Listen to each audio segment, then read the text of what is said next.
ماجرا بین روسیه و آذربایجان که ماه ایون و بعد از مرگ دو آذری‌تبار در یکاترینبورگ برخاست همچنان ادامه دارد، اگرچه مثل پیشینه داغ و آشکارا نیست.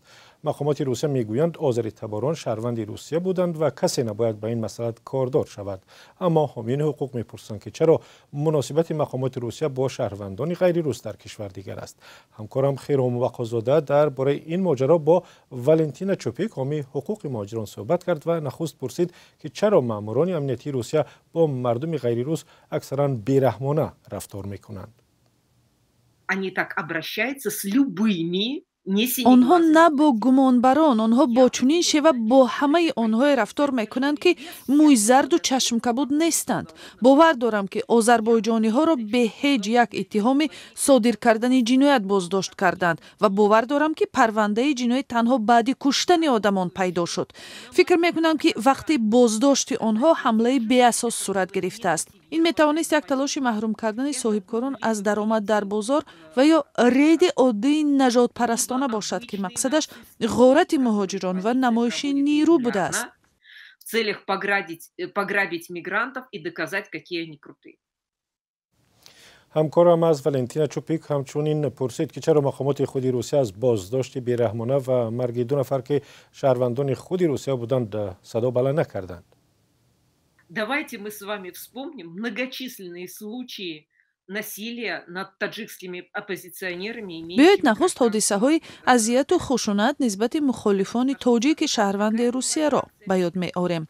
حتی در حالت هایی که وزارت کارهای خارجی تاجیکستان اعتراض نه، فقط یک نامه زده گفته است که ما را درباره این حادثه آگاه کنید، روسیه همیشه گفته است که کاری شما نباشد، آنها شهروندی ما هستند. بار دیگر میگویم آنها همیشه با چنین شیوه رفتار میکنند و آنها فقط خیال کردند که هر وقت به آنها گفتند که آنها آذربایجانی نه و روسیگی هستند، آذربایجان خپ میشیند. به همین خاطر واکنش زخره و چنین بود که گفت آنها شهروندی ما هستند. چرا دومه دولتی یا جامعه چیزی نگفت؟ به من بگویید که منبع نژاد پرستی کی است؟ مگر دپوتات های پیش قدم باستریکین یا کالاکولتسف اظهارات آشکارا ناتستی پخش نمیکنند؟ کدام واکنش را شما انتظار داشتید؟ این تطبیق دعوت‌های خود آنها میباشد. Они только приветствуют такое, потому что это реализация их собственных призывов. والنتینا چوپیک در گذشته در صحبت‌هایش با رادیو آزادی به خصوص به مهاجران تاجیک مشورت داده بود که به روسیه نروند چون برایشان خطرناک است. همکارم از او پرسید که حالا وضع را چگونه ارزیابی می‌کند. По сравнению с тем, что происходило в марте-апреле-мае 2024 года, сейчас несколько получше. در مقایسه با ماه‌های مارت، اپریل و می سال 2024 وضع حالا یک کمی بهتر شده است و حالا از دوره فوریه مارت امسال هم کمی وضع سبکتر است. آن وقت پلیس امر گرفت که برای سنجیدن اسم مهاجران در رئیستر عمومی مردم را تا 48 ساعت بازداشت کنند. با این وجود در عموم وضع خوب نیست. انتظار من این است که بعد 30 سپتامبر که به اصطلاح مهلت عوف مهاجران ثبت نشده به اتمام میرسد، باز وضع بد خواهد شد. امنیستیا با آنهایی که ورودشان منع است کار نمی کند.